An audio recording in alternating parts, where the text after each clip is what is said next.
Uh, Nice to have you all here. Hope you're all doing fine. Uh, we members of Rotary Fellowship of Wildlifers for Conservation share a common interest, that is wildlife and its conservation, willing to work with the 119-year-old organization Rotary towards building a future in which people and nature thrive. To share a few notes about our fellowship group, we are a group of around 700 plus interested individuals who have globally united around a common interest with the primary purpose to network and further friendship. Although our fellowship activities are conducted independently of Rotary International, they are in harmony with the Rotary policies.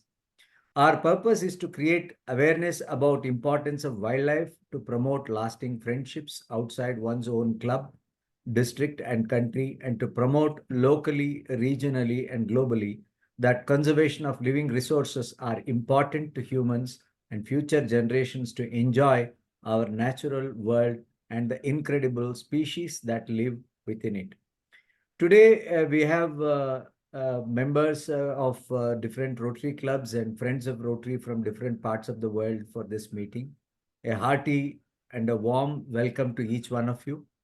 I'm also glad to announce that our chapters both in Argentina, Latin America, and in Trinidad and Tobago are also actively working towards wildlife conservation. On behalf of our wildlifers, I also extend a very warm welcome to our speaker, Mr. Arijit Banerjee. Mr. Arijit Banerjee has been a forester and a bureaucrat for 33 years. At present, he heads the Rajasthan Forest Department as Principal Chief Conservator of Forests and Head of Forest Force. He has always considered himself as a student of nature, and be it plants or animals, he finds them equally interesting. In his journey of self-education, he has used every tool from a magnifying glass, field microscope to high-end cameras and the best binoculars to learn. Today, he will be talking about forestry operations in Rajasthan, an Indian state synonymous with aridity, the desert landscape, and some iconic wildlife. What is that the forest department does? What are the challenges and what is that the future holds? Let's hear it from Mr. Banerjee. Over to you, sir. Thank you very much, sir, and a very good evening to all members, all Rotarians and others who have taken time out and joined in. My name is Arijit Banerjee, and as Sanjay ji just said, I am a bureaucrat, so I really don't have much of a profile. I'm not supposed to have one. I've always considered myself as a student, as an observer of nature. I had the privilege of growing up in a non-television world. So ever since I was young, I had the space to run around and roam around. I used to get pulled up for that from my mother once in a while, but it really helped in understanding how complex nature can be and how important nature is. I'll make a small presentation on Rajasthan and its forestry operations, a very basic presentation. I really wouldn't want to bore any of you, and try to share some of the things which we consider as concerns in the way of conservation and management. And at the same time, showcase some of the better parts, the better faces of the state I live and work in. Can we have the next slide, please? Rajasthan is India's largest state. It's around 10% of India's geographical area. To put it in perspective, I use this phrase, and it's as big as Germany and with as many people as France. Most European countries could very easily fit, multiple of them could fit inside Rajasthan. At 3.5 lakh square kilometers, I use a point of comparison of my home state, West Bengal, which is 88,000 square kilometers. So at the same time, Rajasthan is India's most arid state. The surface water resources vis-a-vis the country, we have only 1.16% of the surface water resources. A very long international boundary. Two-thirds of the state is a hot desert. The forest area as recorded is around 9.8% of the geographical area, 32,000 square kilometers. And we have a population approximately of 80 million and a livestock population, cattle population of 60 million, which is extremely important because one basic mandate of this department is to organize fodder for livestock, especially in times of drought. And drought is a recurring phenomenon in our state. So during the monsoons, the livestock management and forest management come in conflict because there are significant populations of herdsmen who migrate with the rains out of state. And when they migrate through southern and eastern Rajasthan, they go through the better forested areas. So there is always a scare on part of the department that plantations, especially young regeneration, shall get browsed or grazed. At the same time, the requirements for the livestock, because livestock animal husbandry is a very important activity, economic activity in the state, cannot be denied. So it's about striking balances and avoiding conflicts. Next slide, please. So this map shows the major physiographic regions of the state. As I said, two-thirds of the state is the hot desert.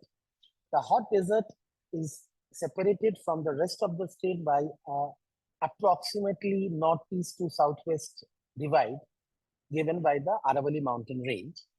And east of the mountain ranges are the eastern plains and the southeastern plateau, which has elements of the Vindhyan ranges and some elements of the Deccan tract.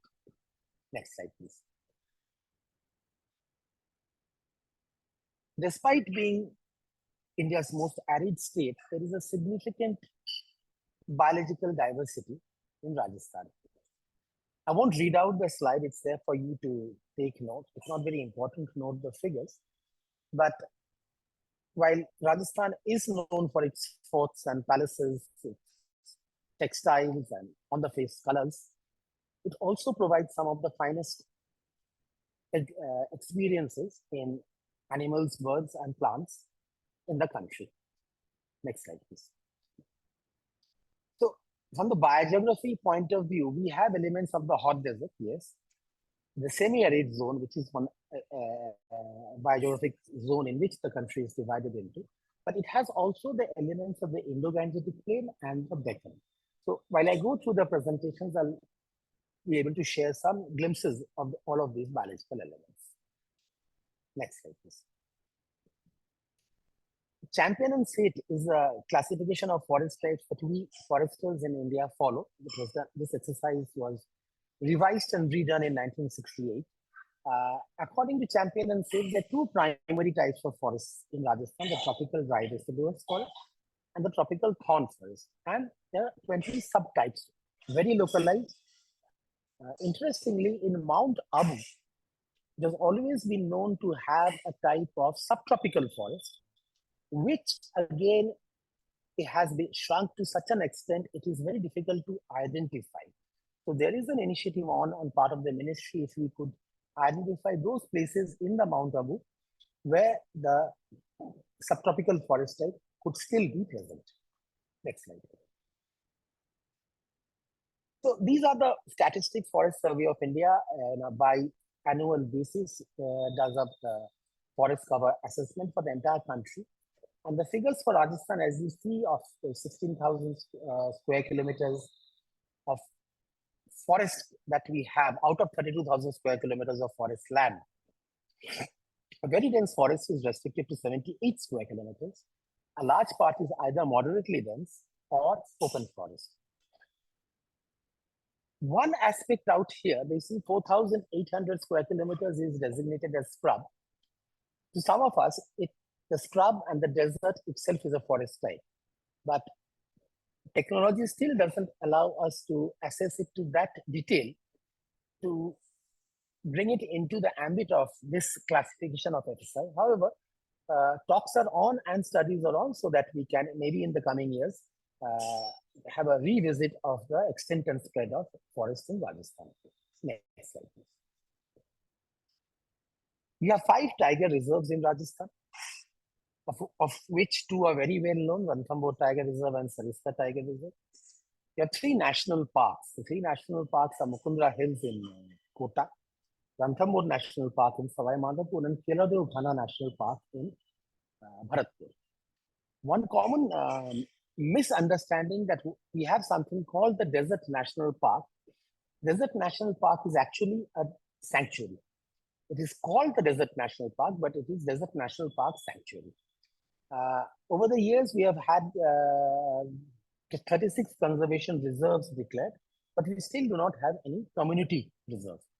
Next slide, please. Just for the sake of trivia, we have the state animal, the chinkada, of course, the Great Indian Bustard. Khejri, Prosopis cinerea, is held to be the state tree. It's a very important tree in Rajasthan. The state flower is Decamola undulata, Rohida. National parks, wildlife sanctuaries are just mentioned, tiger reserves, and there are 2 Ramsar sites in Rajasthan, Keladev Ghana National Park and the Sambar Lake. There has been one more area which has been proposed to the government of India, that is Udaipur city. If agreed upon, it would be the first city to come under the Ramsar Convention. Next slide, please. Forests, in a common parlance, which you and I or anybody would look at, is supposed to look like something there, which is like a photograph on the slide. And in this season, as we speak, it's raining in Rajasthan. It's raining nicely. And this particular photograph is actually from the Rauli Tadgarh Wildlife Sanctuary in Pali district. Pali district as such is on the edge of the desert. But during the monsoons, the Anogenesis pendula forests look as lovely as this, with clouds hanging on top of them, clouds hanging at the base of the hills. I'm lucky to live in a place in Jaipur which is at the base of a hill, and the sight which I get every morning is simply amazing. However, next slide, please. In the dry season, the same Aravalli Hills, the same Anogenesis pendula, looks like this. This photograph is from November. This is from Ranthambore National Park. And the purplish brown color is very typical. It is a pure crop of Anogenesis pendula. Anogenesis pendula dhok, axlewood, is actually a clonal organism. It does not propagate well from the seed. It propagates well vegetatively. And wherever you get Anogenesis pendula, it's invariably an even-aged, even-sized crop. So this is a sharp contrast between the green of the monsoons and the purple-brown for the rest of the year. Next slide, please. To our mind, this again is forest. This is the grasslands, seasonal grasslands from Western India. The desert is an annual grassland. The desert is a climatic climax. We have looked at the desert with a bit of awe and fear. There's always this feeling that the desert is expanding eastward, thereby impacting critical infrastructure and development. But at the same time, since it is a climatic climax, birds and animals and plants have evolved very uniquely in the desert. And the biological diversity of the desert is such that it needs preservation. I'd take a minute to explain about Desert National Park. It's a massive area, 3,500 square kilometers spread over 2 districts, Barmer and Jaisalmer. Despite that, the amount of forest land which the department actually owns in the Desert National Park is barely 100 square kilometers, of which 80 square kilometers was mutated in our name last year. So for 40 years, we were hanging on to 20 odd square kilometers, 24 square kilometers to be precise. You see a group of young bustards in the photograph. The Great Indian Bustard today is in the news. Everybody, the government of India, state government certainly, the highest courts of the country are concerned about the conservation of the species. And there is a very nice initiative on about captive breeding. The eggs are collected from the wild, hatched in a incubator and raised, chicks raised in the breeding center. The plan is to get those chicks to breed, and the next generation perhaps can be rewilded. So the crucial part of this exercise is when it comes to rewilding, whether it is in Rajasthan or Gujarat or any other bustard range state, there has to be grasslands. There has to be sufficient habitat. Without habitat, there is no point of releasing any of these birds. Power lines is an area of concern, but renewable energy and energy security of the nation is also a concern.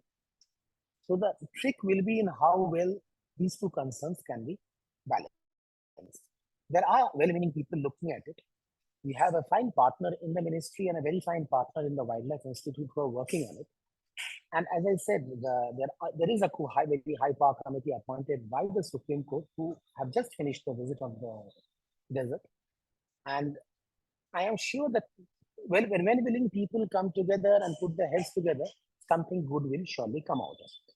Next slide, please.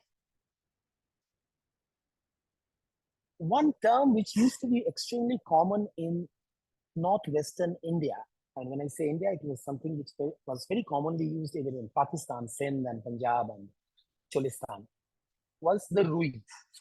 The Rui was the jungle. The Rui was the wilderness. The Rui was where sheep go to graze or people go to collect brushwood. In modern Rajasthani languages, dialects, the term Rui seems to be vanishing. The Rui essentially denotes the vegetation between two dunes. Between two sand dunes, the interdunal flat is an amazing treasure house of plants and, by extension, animals, some nocturnal, some crepuscular. In this season, in the rainy season, the Rui comes to life with a variety of flowers, some which would last for 10 days, 15 days at max, and then fruit, seed, and go dormant again, dry out. This is the place which is the source for the best savannah grass, Lacerus syndicus, which is the most palatable grass in the desert. It's favored by cattle, it's favored by blackbuck, by chinkara, and it's the favored grass in which bustards breed. So this again, in contrast to the greenery I showed in the first slide and the grassland I showed in the second, is as much of a forest as any other forest type in India. The next slide, please. And then to the east of the state, we have one river which flows. Other rivers in Rajasthan are either seasonal or paleo channels. And this river is not only home to both the gharial and the Maga crocodile, it is also home to a wonderful range of freshwater turtles, of which one, the red-crowned roof turtle, is perhaps one of the most endangered turtles in the freshwater turtles in the world. Batagur kachuga. If there is the last bastion of the Batagur kachuga, that's in the Chambal in Rajasthan. Strangely enough, we don't have enough persons researching on these aspects of biological diversity. I'm sure sooner or later somebody will come up with something. So Chambal River, by mythology, a strange mythology, is that the water of the river is not used for religious purposes, for puja, for visarjan. There is a strong mythology around that river. It's also among the more cleaner river streams in the country because there are very few industries or habitations with sewage or effluents draining into it. Not only reptiles and amphibians, it's also home to bird life. And some of you might have visited the Chambal. Around a month back, late summer, we get the hatchlings of both the gharial, the turtles, as well as the maga. And that it's intensely hot, but that's perhaps the best time to visit the Chambal. Next slide, please. The forests of Rajasthan, these are the forests right off the eastern part of the state. The flame of the forest, the valley after valley comes to life in March, full of this orange red flowers. And those typical associations of langur, cheetal feeding on those fallen flowers is something which is the soul of forests of Sarifka and Ranthambore and even in Udaipur. And if you talk about an ecosystem approach towards management, it is this entire complex of plants, trees, mammals, and the apex predator, the tiger, which is the most iconic face out of Rajasthan. Next slide, please.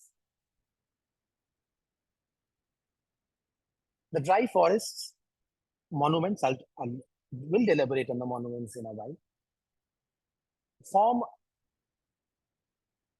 as much an attraction for the state as does the magnificent hotels, forts, the music of the Manganias, and the various flavors, especially for those who enjoy vegetarian food, which come out of the state. Next slide, please.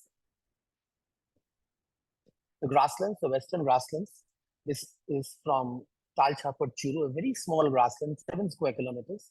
But most birders would know Tal Chapar as a destination for winter birding.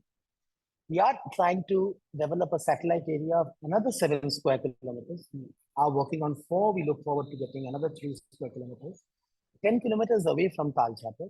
Hopefully, this winter we shall have one more place for birders to come and visit. Next slide, please.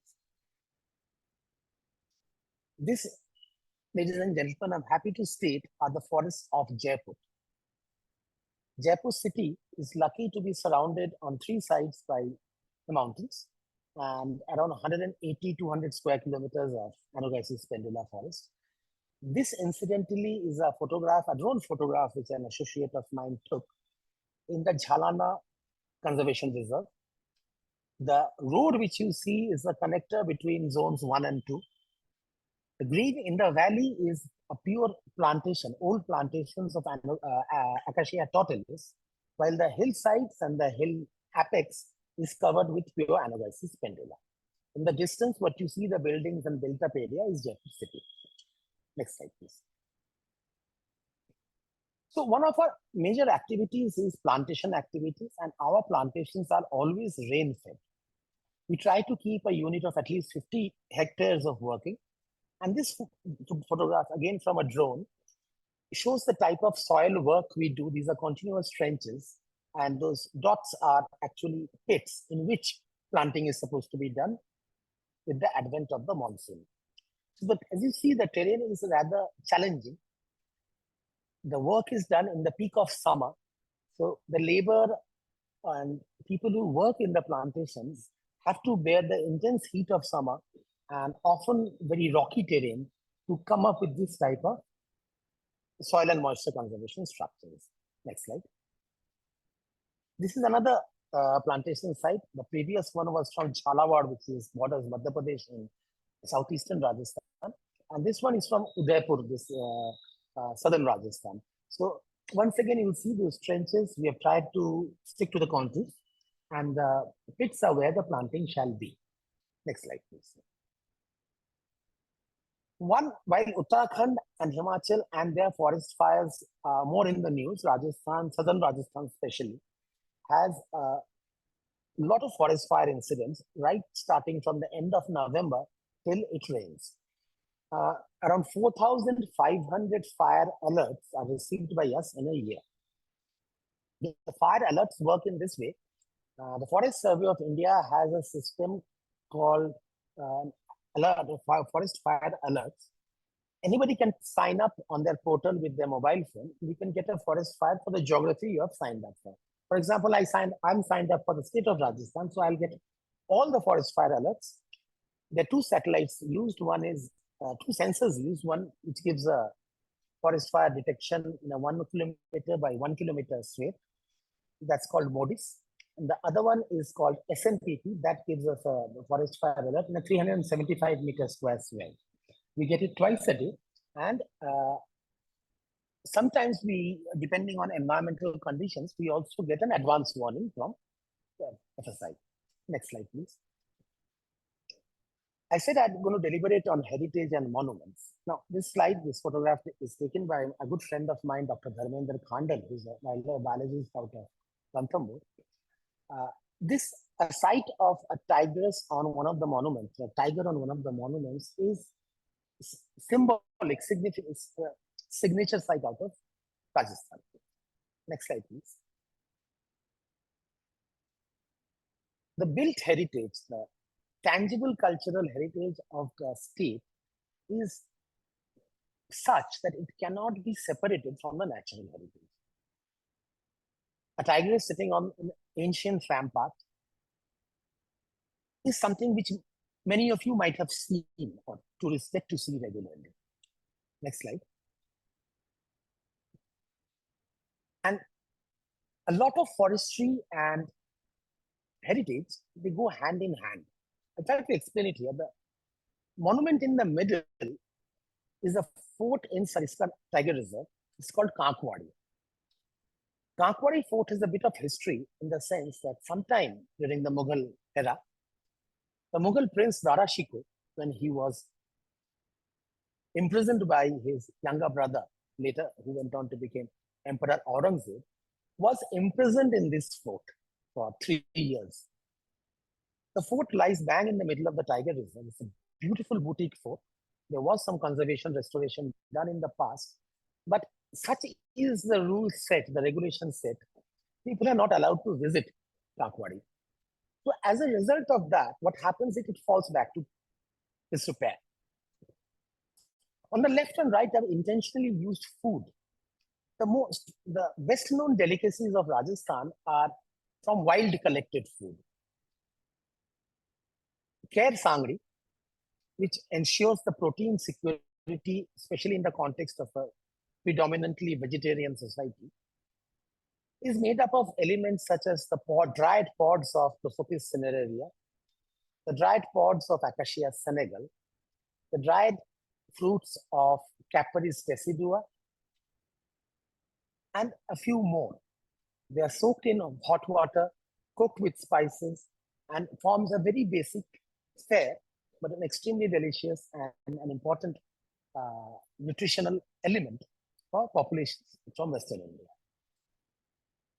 On the left of the screen, there's a very basic food item, which anywhere in Western Rajasthan, if you go, this is perhaps the item which shall be available around there. It's a garlic chutney, which people will consume with a millet roti. That's lunch, that's dinner. Next slide, please. What we claim as our better forested areas, the Ranthambores, the Sariskas, the Bharatpurs, are a legacy inherited in 1949 when the state of Rajasthan came into being. The 26 national parks, sanctuaries in the 3 national parks, used to function as hunting grounds for the erstwhile royal families. In fact, if you see this photograph, it's an old photograph which I've sourced from the net, the last official hunt in India, was in Sawai Madhopur during the first state visit by the late Queen of England, Queen Elizabeth. And this particular tiger was shot by her husband in what is Sawai Man Singh Sanctuary in next to Ranthambore today. Other than the Desert National Park, all other wildlife areas belong to the princely states in some form or other. Next slide, please. I don't know whether it's visible, but these boards, these plates still exist in Keladev Ghana, Bharatpur, which show which dignitary had a hunt and how many waterfowl were shot and how many guns participated in the shoot. The massive figures, though, 1,000 birds, 4,000 birds on various shoots. Keladev Ghana, 25-27 square kilometers of it, was always an artificially created wetland. The kings of Bharatpur created this wetland because they enjoyed recreational shooting.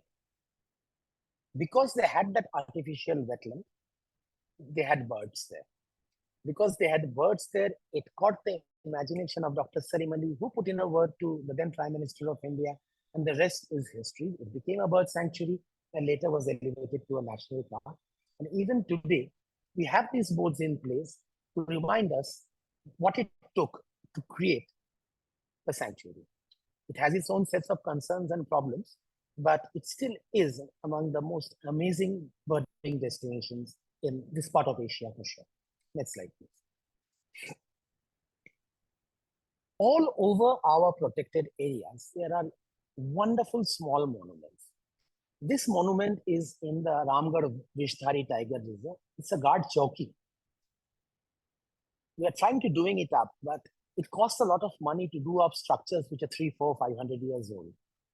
When you travel from here to Udaipur in Rajasthan district, we have a chowki just off the national highway, which has been continuously used as a chowki since the Mughal times. I've stayed there quite a few times. It doesn't have electricity, it doesn't have running water, but it does give you an amazing sense of history when you stay there. Next slide, please. Shergarh. The Shergarh is said to be 1,000-year old. Ranthambore, 1,100 years old.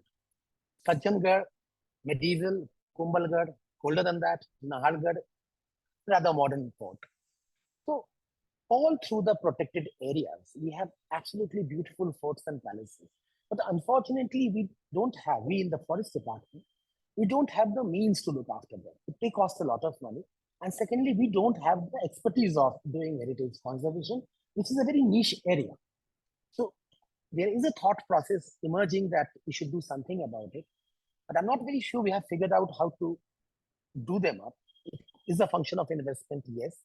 But unless monuments become living monuments, unless people go, visit, stay in them, there is very little we can do in looking after them. Next slide, please. The Ranthambore landscape. In Ranthambore alone, there are 20 forts. One belongs to the Archaeological Survey of India, that's Ranthambore Fort, and the rest belong to the Forest Department. This is a lesser known fact, but many of these forts are not within the tourism zones, but I can tell you for sure, they are absolutely magnificent. Next slide, please. Not only forts and palaces, there are quite a few locations in southeastern Rajasthan where we have caves and cave paintings, which indicate that human settlements predate whatever medieval and pre-medieval history about which Rajasthan is talked about. There are cave paintings in Bodhi, Kota, Jhalawar, of course in Savai Madhopur, a neighboring Karoli, even in Sikar, Mount Abu, Pratapgarh, and Bhilwara. In this particular cave painting, you see a hunting scene of a buffalo and some hunters. They aren't visited much, frankly. We don't get too many tourist footfalls. And for somebody with a bit of adventure in mind who wants to go off the common tourism routes, there is a lot to discover in these places. Next slide, please. Temples. We are always busy creating rules and regulations, regulating tourism in national parks. We are required by law to do so. But Ranthambore alone has over 400 temples and places of worship.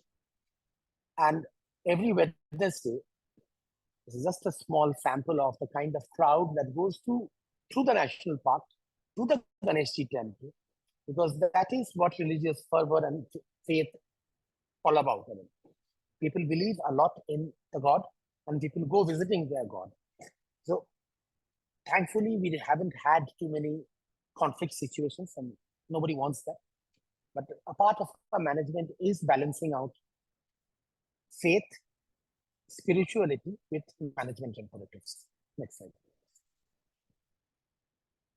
We don't have any natural freshwater lake in Rajasthan. Yet we have so many lakes. So whether it's the Kailana Lake in Jodhpur or the lakes of Udaipur, Jal Mahal in Jaipur, Gadisar in Jaisalmer, they are all man-made. History tells us that drought being a recurrent feature, what we known as NREGA, National Rural Employment Guarantee Act, has its roots in a food for work scheme practiced out in Rajasthan in the 80s and 90s, which took its origin, the cue, from the state times. Whenever there was drought, the kings employed the locals to do some manual labor, and they were paid in food grain for that labor. So famine relief works is what led to the palaces of Udaipur and the lakes of Udaipur and Jodhpur and more. Next slide, please. Ana Sagar Lake in Ajmer. Next. Next slide. Jaisaman, which is one of the very large lake in again in Udaipur district. Next slide. Keladev Ghana National Park is a Ramsar site, but again an artificially created and managed wetland. The water from a river called Gambhiri used to flow in through a stream from Karoli district to a small dam called Ajan, and from Ajan to Bharatpur. In recent times, there have been a lot of agitations regarding retaining water locally for agriculture. So it's been since 2004-5, water from Ajan Pachna does not come into Bharatpur anymore. So Bharatpur either has to pump out groundwater, get in some water from Haryana, that is storm water, drainage water, and some water from the Chambal. So managing water in Ghana is a very typical issue because without water, by reason of natural succession, the wetland, the marshy area tries to get converted naturally into a woodland. So how to prevent that succession is you flood the area. Without water, you cannot flood the area. So Bharatpur and its future shall completely depend on the availability of water. Recent years, the rainfall has been insufficient in that area, and it's a constant struggle. It's also a World Heritage Site, so there are a lot of global concerns and global eyeballs on the place. Next slide, please. Sambar Lake, multiple use by, of course, flamingos, used by migratory birds, waterfowl, because when waterfowl comes, tractors follow, and then salt production. The lease to Sambar Salts Limited, which is a public sector undertaking now, was a perpetual lease granted by the erstwhile kings of Jaipur. The covenant on by which the states merged with India said that you have to honor the commitments made by the states, and this is one commitment. So on one hand, there is the salt production requirement. Salt is something essential. There is illegal salt brine withdrawal, which is a constant tussle. And there is always a concern with the birds.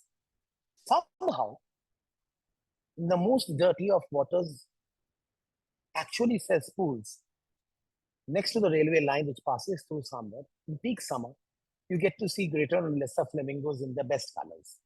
Next slide, please. Jaipur city, some typical sites. One on the left is the Gad Ganesh temple, which is a much revered temple in the city, with pelicans flying in front of them. Jhalana, many of you must have visited Jhalana. Leopards on a wall, leopard and leopard cub on the wall, and the peacock on the backdrop of the pink sandstone is so very Rajasthan. Next slide, please. The grasslands in the Rui, I've talked about the grasslands in the Rui. You see on the left how cattle, human beings, and black buck, they live and thrive in the same landscape. In many parts of Rajasthan, hunting is not much of a concern as it is in other parts of the country. It's not that we don't have cases. We had one case this morning. But in general, there is a certain degree of reverence for life, a high degree of tolerance, because animals come out of their protected areas, they go and raid crops. But having said that, there is a degree of tolerance for which we are thankful to communities who have the patience with these animals. Next slide. This again is Dr. Khandal's photograph. This is from Karauli, a place of worship, Chabutra, and the wolf. The most misunderstood of mesocarnivores the least studied of mesocarnivores, but what an amazing, amazing animal. Those who go looking for wolves, there are few places in the state which they are visible, especially in summer or even later. The last time I saw one was last Diwali. It was a pack of 4 on the edge of Ramgarh Veshdhari Tiger Reserve on the Bhilwara Modi border. Next slide, please. Life finds a way, just the manner in which animals colonize structures. This is out of Ranthambore. Next. Now, I'll just take a break here and talk to you about a little bit of legend. The 2 plants shown here, the one on the left is, in most parts of Rajasthan, is called kalam. The one on the right is kadam, as you and I would know kadam. Now, the legend of Lord Krishna and his Leela is always associated with the kadam tree. Ragmala paintings that talk about Krishna Leela, show a certain tree which is supposed to be the kadam tree. However, in Braj is the floodplains of the Yamuna River, which includes Bharatpur and Dholpur of Rajasthan. Locals refer to Mitragaina parviflora, the photograph on the left, as kadam. So, which is the real kadam? I don't know the answer. So, I was talking to a friend of mine who's Tamil, very well-read, erudite person, and he tells me, yeah, I could be wrong, that apparently ancient Tamil literature talks about Mitragaina parviflora as kadam. So I'll leave it to you to interpret it. I don't know. But I find this strange and very nice connect to legends and parables and plants. So in Keladev Ghana National Park, the guides will tell you about Kadam Kunj. When they're talking about Kadam in Bharatpur, they're talking about a different tree. Next slide, please. Coming back to the desert, and not trying to make the talk too long and boring, I'll just take you through some photographs. The desert lies on the West Asian flyway. It is not that all these species are seen only in the desert. They are seen in many other places of the world. But the fun part is you get to see all of these 50 odd species in the desert within a few months. Next slide, please. The lesser crestal, easy to see in places like Tal Chhapar, end of October, I would suggest. Next. The common crestal, this of course stays longer and is much easier to see throughout the season till February, March even. Next. Lagar falcon, resident, a typical site of swallowing the tail of a spiny tail lizard.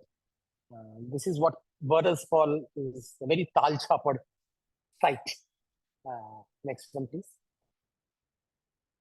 A rare visitor, Pakistani in origin, is a Sakar falcon, absolutely beautiful looking falcon, large, very shy, but a treat to the lens. Next. Of course, the Calidus subspecies of the peregrine falcon. This again is a easy to sight species in early winter to February at least in Rajasthan, in multiple places in the state. Next. Eurasian hobby. Next. The red-necked falcon, a bit difficult to spot in the desert. It's more active early in the morning, late in the evening. It's very small in size, but absolutely magnificent. Next. The tawny eagle, resident, easy to see. Next. Steppe eagle, bigger than the tawny, usually flies in winter, scavenges if it can, but will also hunt. Next. Bonellis, this is, to me, perhaps the most handsome of eagles. Very powerful legs, it knows it's the boss, and its presence is absolutely unmistakable. It's a resident eagle, large eagle. Next slide, please. The booted eagle, a small and very good looking bird out of the desert in the in winter. Next. Indian spotted eagle, nice small eagle. Next. The eastern imperial, of course, big bird, shy bird. Next. The less frequently seen white-tailed eagle. This is a big bird. This is a very big bird. And as Sujan Chatterjee would recall, he and I, we were traveling in Chapar outskirts in March a few years back when we had seen this magnificent raptor out there. Next. Short-toed snake eagle, a resident eagle. Next. Harriers. Ring-tailed harriers will start flying in the third week of September, give or take. If the rains are good, the grass in places like Tal Chapar is full of grass seed. When the grass is in full seed, there are a lot of grasshoppers. And if there are grasshoppers, the harriers who have flown in from the western part of Asia and bordering parts maybe of Europe, they have very ragged plumage. They'll feast on those grasshoppers for a period of 10, 15, 20 days. And then with a bit improvement in health, they'll then fly out. Most of them fly out and migrate further south and east into the peninsula of India. On the way back, they don't congregate anymore. So if anybody is interested in the mass migration of harriers, 20th to 30th September is the time to hit Tal Chapar at least. Next slide. Montagu's harrier. Next. Western marsh harrier. Next. Then the owls, the Indian eagle owl. Spotted owlet, this you get everywhere. Next. The pallid scops owl, very interestingly, it will invariably, every time I have seen it, I've seen it perch on Acacia senegal. And its plumage and the bark of Acacia senegal make it a challenge to spot. You spot it if you are lucky, otherwise most times people miss it. Next. The short-eared owl. Next one. The long-eared owl. Now, this is we try to keep it a closely kept secret. There are a few long-eared owls which we get to see most years in Chapar and in some spots north of Tal Chapar. That's on the Haryana-Rajasthan border. It's more commonly sighted in Northeast India, some parts, and in Kashmir. Next. Long-legged buzzard. This is a very good, handsome-looking bird. We also get the common buzzard here. Next. The white-eyed buzzard. In September, if you go to the desert, you'll find lots of juvenile white. This is a juvenile or sub-adult white-eyed buzzard. They yet to develop that white in the eye. And with the passing of the months, October, November, they'll fly eastward and down south. The adults are more seen in Madhya Pradesh, the Rajasthan-Madhya Pradesh border than in Rajasthan. Next. The rarest of them all, the white-flumped vulture. This particular tree had a colony of 13 birds 2018. I haven't been able to locate that colony in any of my trips thereafter. Next. Eurasian griffons on the sand dune. Within the Desert National Park, in some locations, unfortunately or fortunately, my colleagues in the department don't encourage people visiting those dunes. There are some absolutely pristine dunes, dunes that don't have packets of tobacco and cigarette butts on them or footprints on them. And early in the morning, it's a treat to see these massive birds perched on the sand dunes. Next.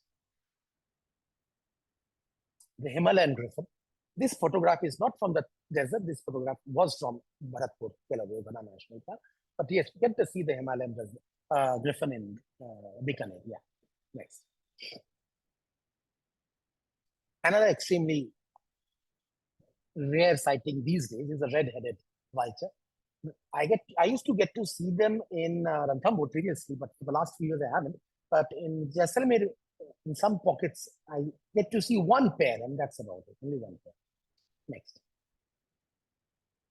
Eurasian sparrowhawk is, of course, is much more easier to sight and spot, even in Japan. Next.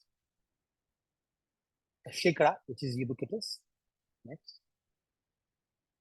And of all places in the world, in the desert last September, October, me and a good friend of mine, Dr. Kalia, we saw an osprey in the desert. I have absolutely no idea what it was doing there. Next. This is Rohira, Tecomula undulata in full bloom. It blooms in February, March. It's an amazing sight to see Rohira bloom with a million bees buzzing the flowers. The state flower, symbolic of the soul of Rajasthan, which is just as colorful. Do come and visit the state.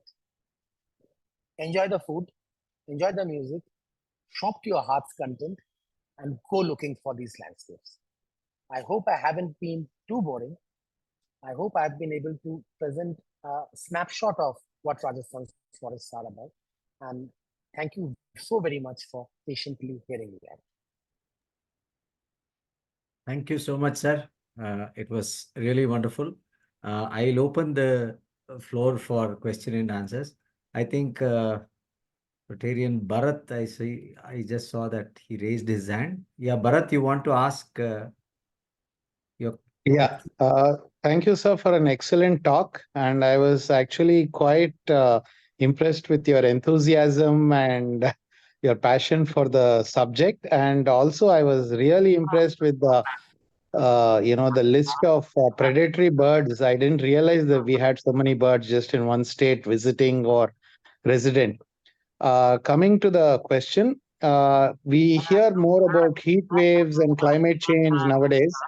So, how is your department planning to mitigate some of the effects of climate change and heat waves or whatever extreme climate events on wildlife?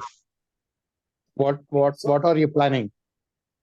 So, even if I say that Rajasthan, the hot desert, people are used to extreme temperatures, this year it has been particularly bad, where the temperatures were consistently above 45, even in Jaipur.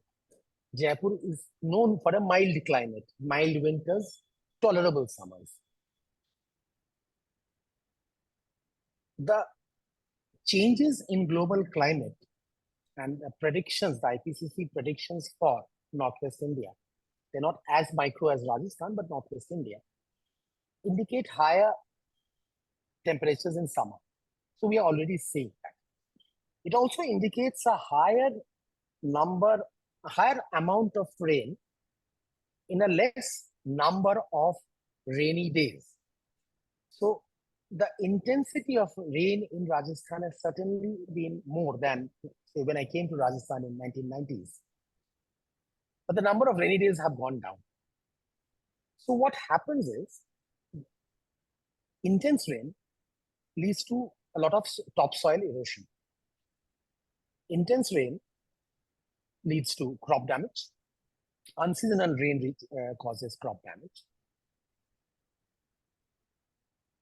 If you look at climate change mitigation, it has many facets to it. From a pure forestry conservation point of view, one is carbon sequestration within forest land.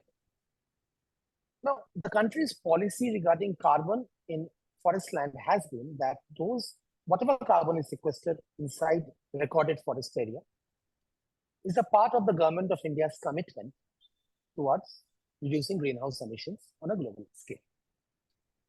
So that leaves us with carbon sequestration outside forest. So where does it come from? It comes from institutional area, land, vegetation on linear infrastructure along railways, roads, highways, and of course, farmland. Farmland, if it's irrigated, has a good potential of having trees and some carbon. If not, say where land holdings are small or there is no scope of irrigation, agriculture is rain-fed, the scope of promoting trees on farmland becomes limited. Now, And basic assumption is that animals and plants are resilient. Maybe that's true, but what anecdotal evidence would suggest that in extreme heat and unseasonal rain, sporadic scattered rain leads to one vegetation type becoming dominant over the other. So taking a cue from the desert, while ideally we would like to see more and more savan grasslands, we are seeing less of savan, less of regeneration of savan, less regeneration and seeding of Cyperus rotundus, motia, and more growth of grasses like Sporobellus, which are coarser and less palatable. So this mix of grass types, this is not easily visible. It's not like a cyclone. It's not like a storm surge in the Sundarban Delta. It is a very insidious and slow change, which has long-term ramifications on conservation. So this is where we need to look at more science. We need to look at very good evidence-based science, and we need partners for that. I'm actually very happy to share that in Rajasthan, we have had a long association with forestry-centric externally aided projects. So as we speak, we have two projects for Rajasthan, one for Eastern Rajasthan, one for the West. The one is the partner is JICA, Japan International Cooperation Agency. The other is the French Development Agency. And in both projects, I'm very happy to share that we have a strong fundamental of collaboration on science. Collaboration national, even international. The funds especially for that. We have chosen the Forest Survey of India, of course, the Arid Forest Research Institute, and the Wildlife Institute of India as the primary partners. Even we are in discussions with other organizations such as ATRI out of Bangalore. If they could help us in those grassland-related studies. They do some studies in Maharashtra. And the trick is to get a monetary figure, a carbon figure on the grasslands. The initial, very basic back-of-the-envelope calculations would suggest that the seasonal arid grasslands sequester as much carbon as the dry deciduous forests do, or comparable figures. 3,500 metric tons of carbon equivalent per hectare per year in the grass, 4,200 in the woodlands. So if managed better, I'm sure the grasslands can even sequester more. If I manage the grasslands as grasslands, we get to organize pasture in times of pinch periods. B, I get to support that incredible biological diversity of the desert. So that's the desert. If I travel east or south to Udaipur or Kota, Soimadhupur, where the woodlands, where 20%, around 18 to 20% of the districts are under forest cover, which by Rajasthan standards is very high. We again need to understand the behavior of animals in relation to water shortage. There are two views on this. Some of my colleagues are of the view that if water, drinking water, can be made available to most elevated plateaus in places like Ranthambore and Sarista, then the population of ungulates will go up. And the assumption is if the population of ungulates go up, the number of carnivores also go up. In recent years, the tanker-based transportation of water into national parks has stopped, and most of the water sources are driven by solar pumps, which is a good thing. The other school of thought within our institution is that these are animals who have evolved under water stress conditions. The herd size of cheetal in Ranthambore would be around 12 to 24 animals in a herd. The herd size of cheetal in Topslip would be 100 animals. So it's very early days yet to say that the herd size hasn't gone up or has gone up. But as I said, we need very good population studies in wildlife, constant observation sets, continuous data sets to come to conclusion. In natural resource management or any management, if the science is not good, if the maths is not robust, the initiative is unlikely to be successful. This is something I fully believe in any development initiative. It could be poverty alleviation, empowerment of women, conservation of animals, or forestry. The science has to be the bedrock of planning, and that is what we are trying to do. Thank you, sir, for your very clear and detailed answer. Thank you. Yes, thank you, sir. Over to you, Subir. Please unmute yourself and ask. Yeah, thank you very much, sir, for this beautiful session. I'm currently speaking from Saudi Arabia, and I had a question which, you know, rankles me about different approaches of treating deserts. One point of view says that deserts should be left as they are, even if they say that desertification is happening, it's growing. So, but then don't attempt to alter it anyway.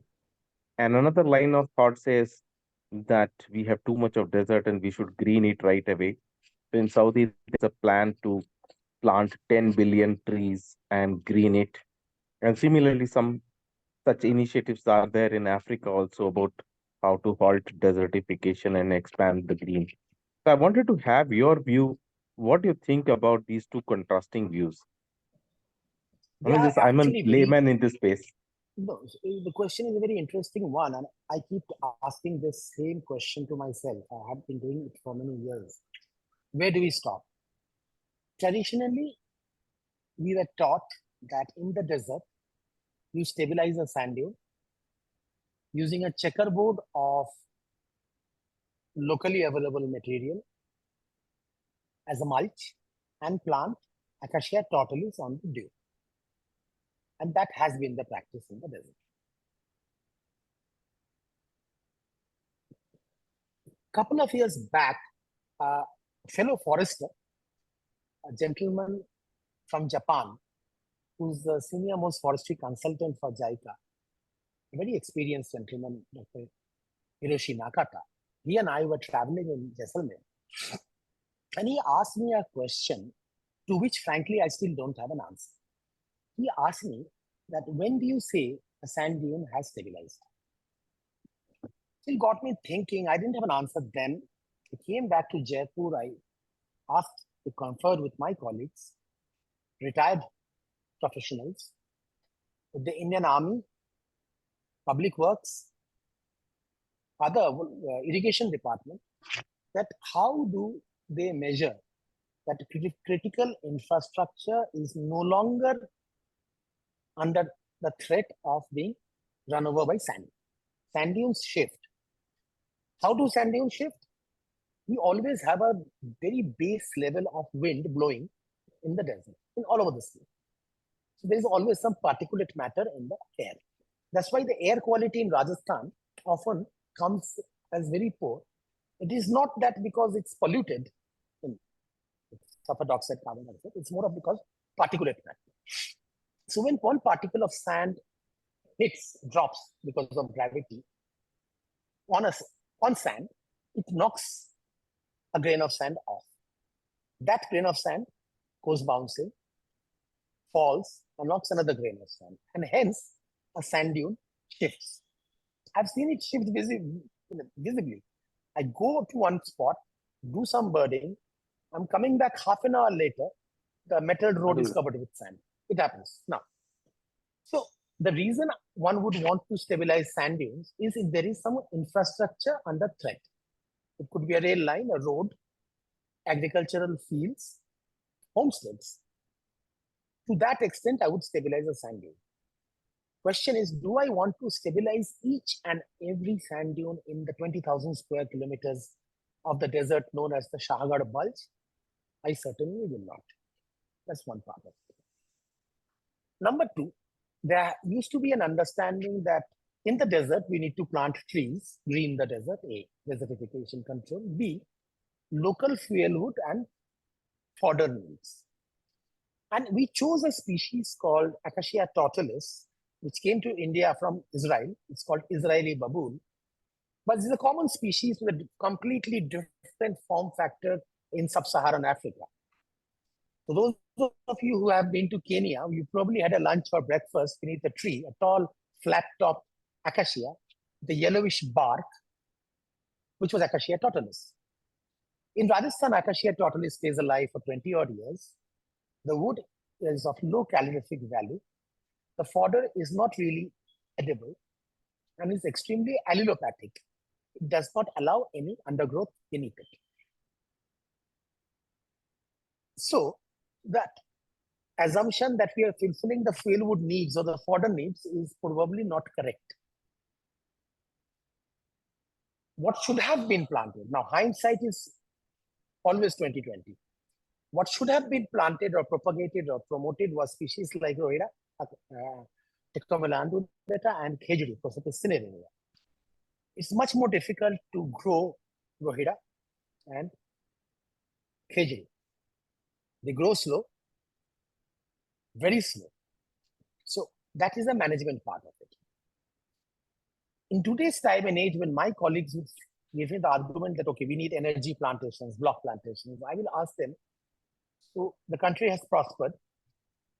A lot of fuelwood needs are actually met by Vilaiti baboon, Prosopis juliflora. And there's a much higher degree of penetration of cooking gas schemes promoted by the government of India. So we need to rethink this approach towards planting.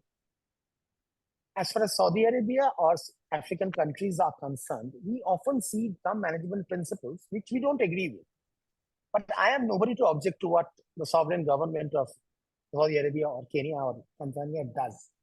What they feel is the best for their country, they do that. So I'm not probably qualified enough to comment on their way of things. In our way of things, what I would want to see, yes, there would be a need. There is an airfield in Jaisalmer which needs to be protected from sand, or a national highway. Yes, I would do that.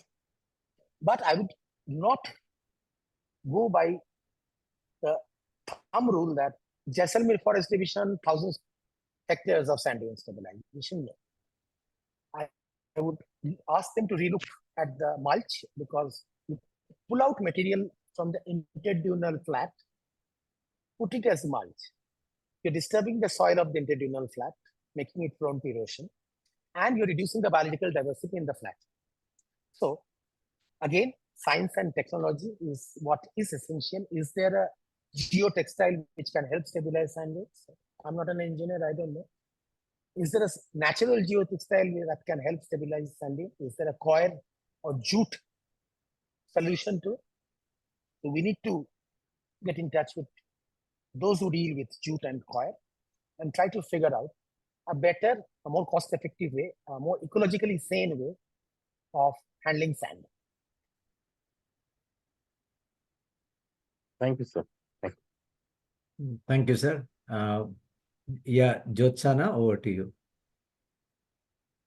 Hello, sir. Thank you so much for a wonderful talk. Absolutely. I've stayed in Rajasthan for some years, traveled a bit over there. It just opened my mind and eyes to so much more that I probably have missed. So I think need to revisit and relook Sure, at. you want to come back. Yes. So now, sir, two things that I wanted to check with you. There was an article in the Delhi newspapers just a short while back that in Bharatpur, there seems to be lots of catfish which are taking over the waters. And Yes. they plan to drain out the water and, refill the entire area. So I have seen in my previous visits to Bharatpur that there is a pond or there is an area where there are catfish, where Yes. often, the guides will put a few crumbs and they come to the surface. So Is this true? And is Bharatpur in danger of? It is true, and yes, it's a major concern. I'll tell you what, the African magur, Clarius brevipennis, was introduced into India through the Bangladesh-India border. It is a fish that grows massive in size and grows fast. The reason why it was brought in was not really for consumption. No, I don't think anybody eats African magur anywhere. Not even the fish-eating parts of the country like West Bengal, Assam, of course Bangladesh. It's usually used to produce fish meal, which again goes into fish cultivation. But as a invasive alien, it is extremely resilient, grows very fast, very big, and it gobbles up all indigenous fish varieties. It was introduced some parts of Rajasthan by the fisheries department. It was the best of intentions, I don't know. And it, with flood waters, the seed came into Bharatpur.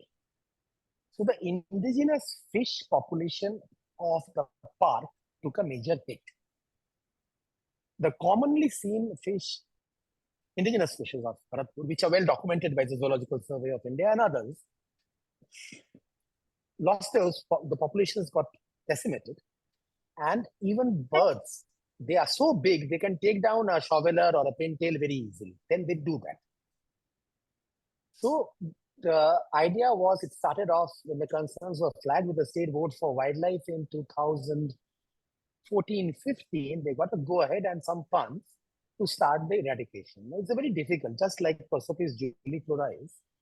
So what the procedure in which it is done, Bharatpur is divided into blocks and they're connected with sluice gates. So certain blocks in the dry season can be drained of water, which they do. It's allowed to dry out. Then earth movers are brought in and the African magur has to be dug out. It goes into the mud and it can estivate. It can go into a slumber in that mud and come out during the rains. So this process is repetitive and we do it every year in some blocks, of course, it's investment and manpower intensive exercise. And then once they're taken out on trucks, taken outside the park, and since there's no local demand for it, we run road rollers over the fish. Extremely hard to kill, actually. I myself have seen in Bharatpur a time when the local Indian Clarius batrachus was common. The stinging catfish, Heteropneustes fossilis, was very common. The two Mr. species, Mr. Stingara, Mr. Smithers used to be common. It is actually difficult to see these species. We kept on removing catfish, some species have seen a recovery. For example, the chana species, the snakeheads, which are very common in Bharatpur, have started coming back. We get to see, I have seen here before some very large chana marulus, giant snakehead, good population of giant snakehead. Walago too, we get to see it again. So some species are recovering as we are taking out the African catfish. Right. So one second question was with regard to lesser florican.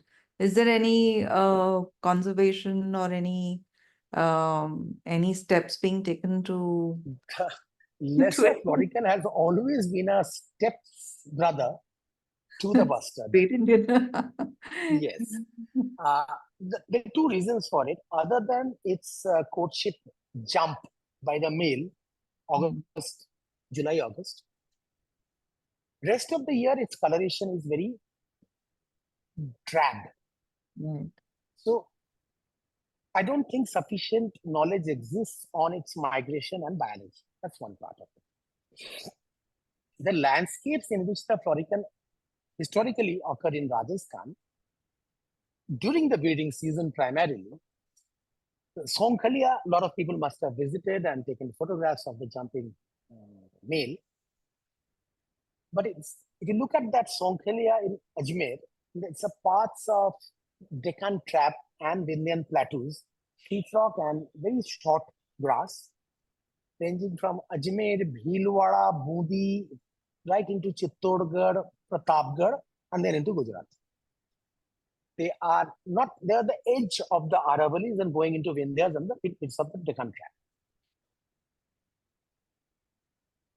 The Wildlife Institute of India estimates that this is a bird which will sooner or later go into the critically endangered list, if not already. The Bombay Natural History Society has a very dedicated team of researchers who are working on it in Ajmer. Just as in the case of the bustard, they're trying to locate and collect eggs and see if they can hatch them and bring them up. Early days, I am sure the BNHS team will be successful with partnership with the Wildlife Institute.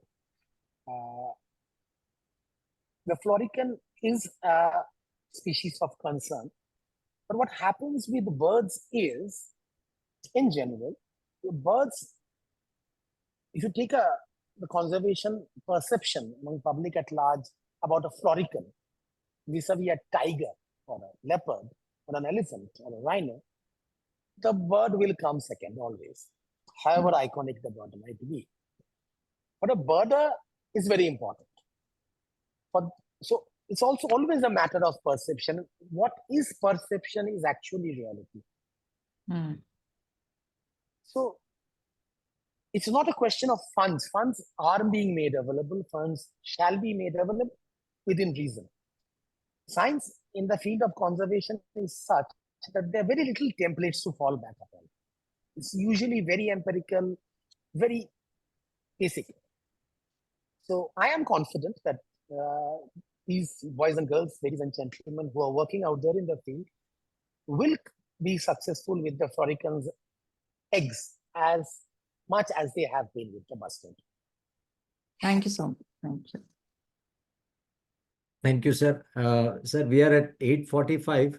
If you are fine, can I take 3 more questions? We have Yes, we can 3 take hands 3 more raised from questions. Jitender, Sure. Arun, and Geetanjali. So we'll stop after Geetanjali's. Yeah, over to you, Jitender. Please go ahead. Sir, first of all, Salek, hearty congratulations and on you becoming the HOF and PCCF. You are doing a tremendous job. And during the making of coffee table books, I have come across and met, I had the honor of meeting many APCCF. But the wealth of knowledge that you have, sir, it's, I would say, I take a bow to your pearls of wisdom that you have shared today, and really happy and feel privileged and honored to have attended this session, sir. Thank you so much, sir. Thank you, sir. Thanks a lot. Sir, one question. I hope you take it in the right spirit. Compared to all other parks, I'm a tiger lover. I follow tigers, so I shoot tigers through the camera, of course. So, what I usually see is at Ranthambore, it's only become it's ended up as a park for the rich and the famous only. If I want a safari, I have to plan almost a year in advance.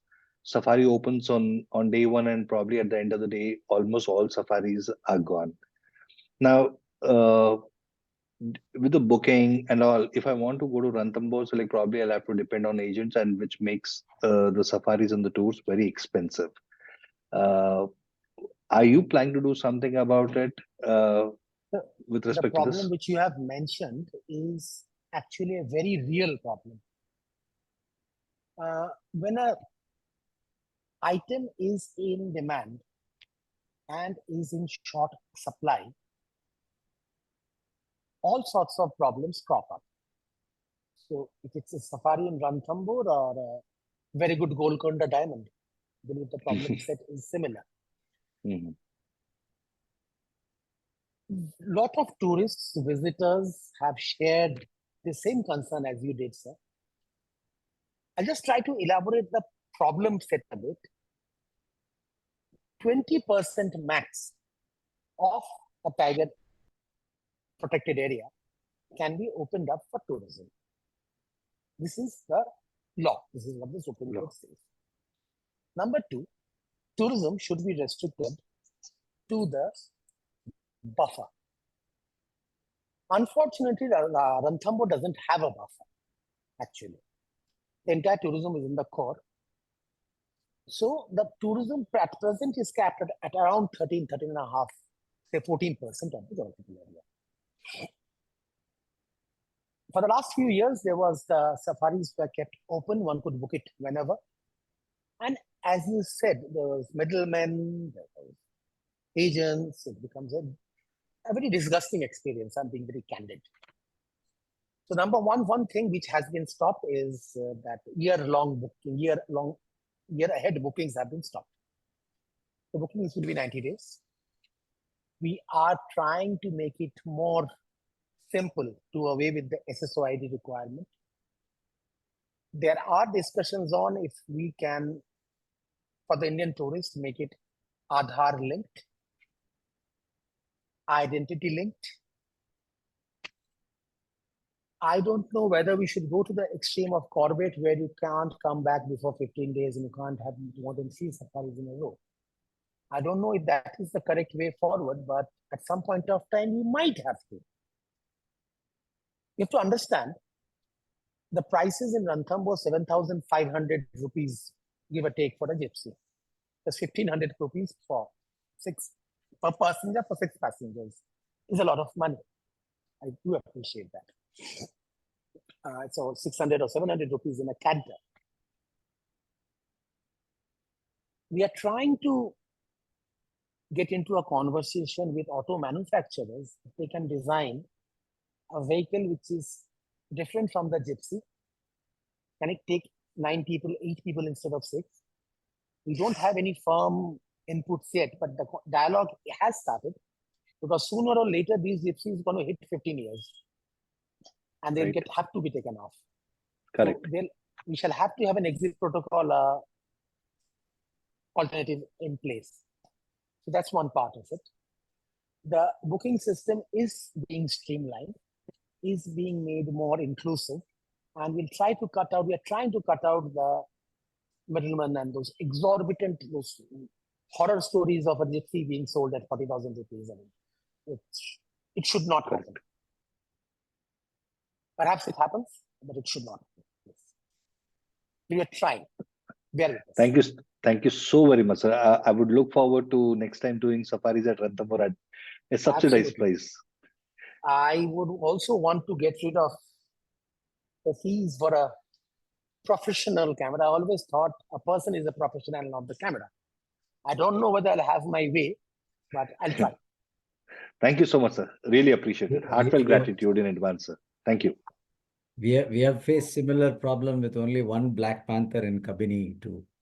I know. Yeah, over to you, Arun. It's a real hero out there. Yeah. Over to you, Arun. Yeah. Thank you, thank you for the opportunity to ask this question. Thank you, Mr. Banerjee, for your explanation and lovely pictures. I am from Mangalore. I am a life member of BNHS, and we work here with the local forest department in 2 areas. One is with the conservation of reserve forest and on the coast with the mangroves. Now, my question to you is, I'm having this discussion and debate with a lot of the people I work with. There is on one side, our government has made a commitment internationally to increase our forest cover to 33% of land area. Geographical area, yeah. That's one information. The other information is, I have checked with the forest department's tree felling permission order book, and I have seen that there's not even one permission request which has been denied. So, for example, they ask for RTC. What is your land? Whether they want to know what is the ownership of the land, what is the classification of the land, what are the types of trees, etc., etc. And we go through the entire process, and finally, whether you have plantation crop or for which there is very easy permission, but let's say you have a mixed bunch of forest trees, completely wild, completely mixed forest trees, even with bird nests and things on it. I have seen permissions being granted without any sort of consideration as to what is the obligation of the forest department to the legislature or to the legislative will. Now, the legislature made it very clear they need this much forest cover. Now, and from Mangalore, we have certainly more forest cover in percentage probably than Rajasthan. I could say that I'm safely. sure you do, yes. But the point is, it's depleting so fast. Why? I give you a specific example. Right here in our city, we had an objection to somebody felling 200 wild trees, and then the answer was, "Oh, this is private property." But then, if you zoom out of the picture, in that full uh, 15 square kilometer, that Mangalore is very small.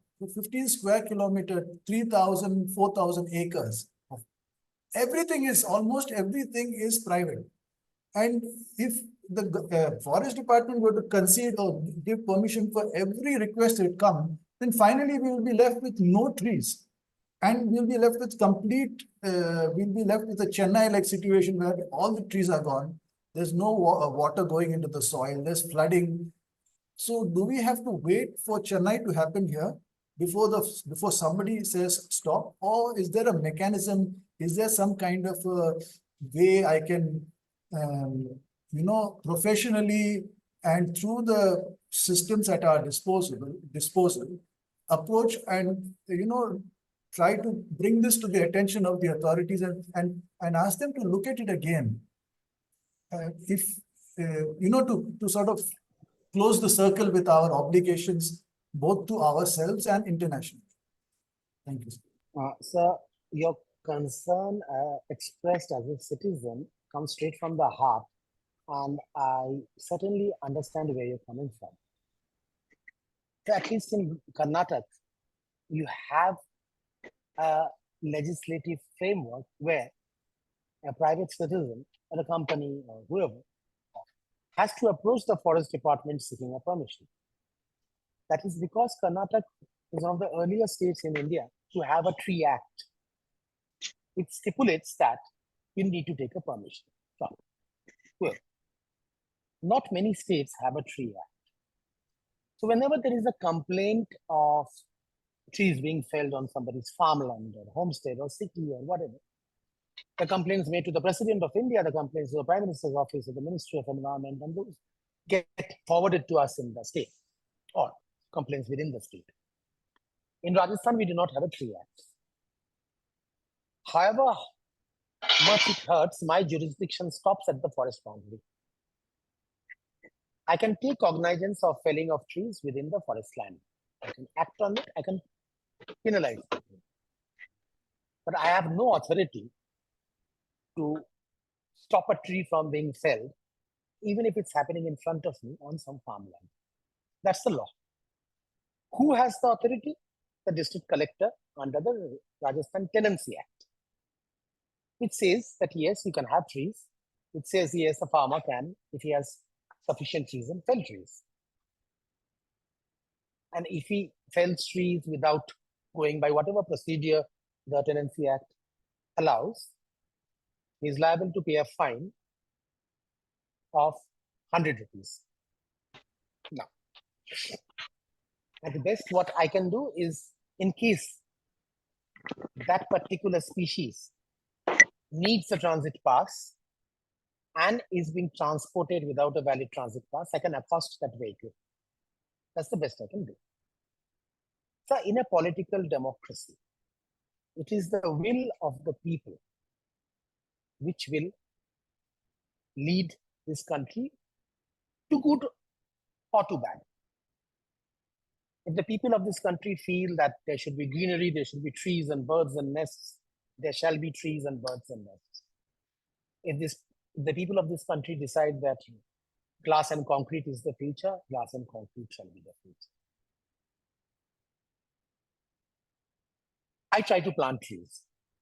I, in fact, plant trees every year. I don't pluck flowers. I hate bouquets. I just dislike people giving me flowers. They look, to me, they look best on the plant. But that's just me.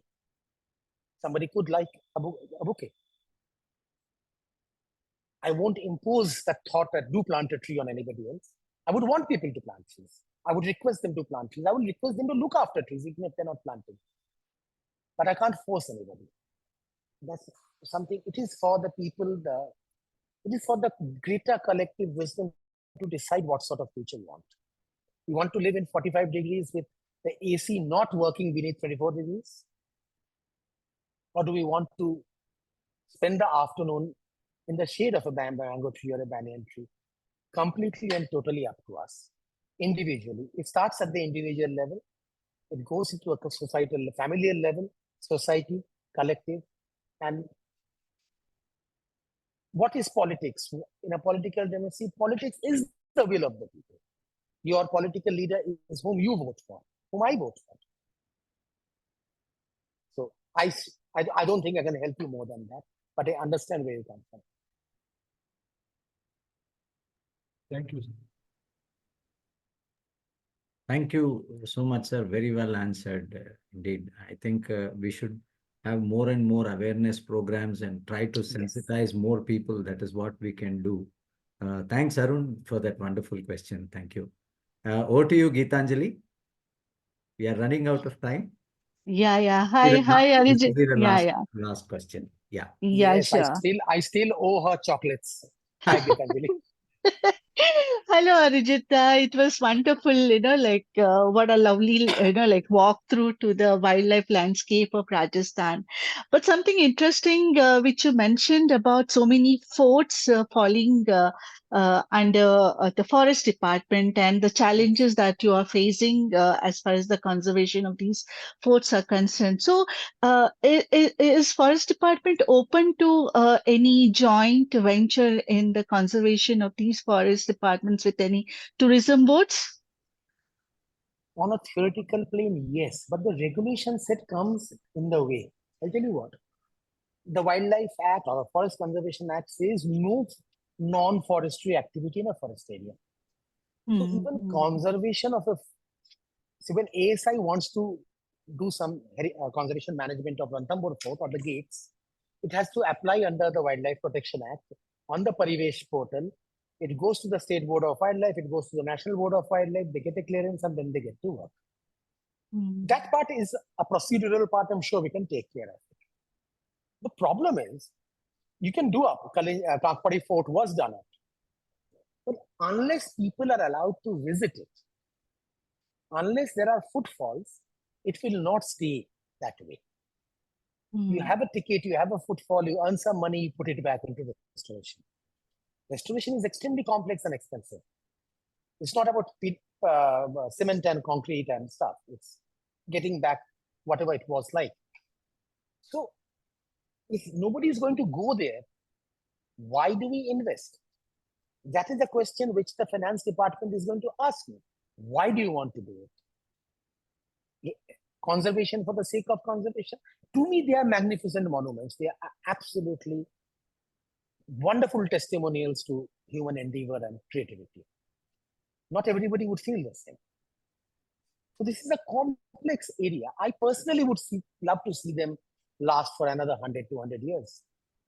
And they will only last for more if we invest in it. The government of the day invests in it. So this dialogue has to start sooner or later. There are some regulation changes which shall have to be brought in, but I feel very strongly for these monuments. They have been silent witnesses to so much evolution of those areas. They have stories to be told. Yeah. Thank you. Yeah. So thank you very much, sir. Thank you for sharing your insightful knowledge about the magnificent forests and of Rajasthan and how forestry and heritage go hand in hand. Your passion and your expertise have really inspired a deeper appreciation for the nature wonders. Truly commendable, sir. And on your behalf, I will make sure that Geetanjali will get her chocolates. Please, thank you so much. That's one way of thanking you. Thank you, Sanjay. Thank you. Really, we really appreciate your time, and thanks for your inspiring talk, I can say. And thank you all, one and all, for attending and being here. I thank you all on behalf of our Rotary Wildlifers for conservation. Thank you and good night. Thank you.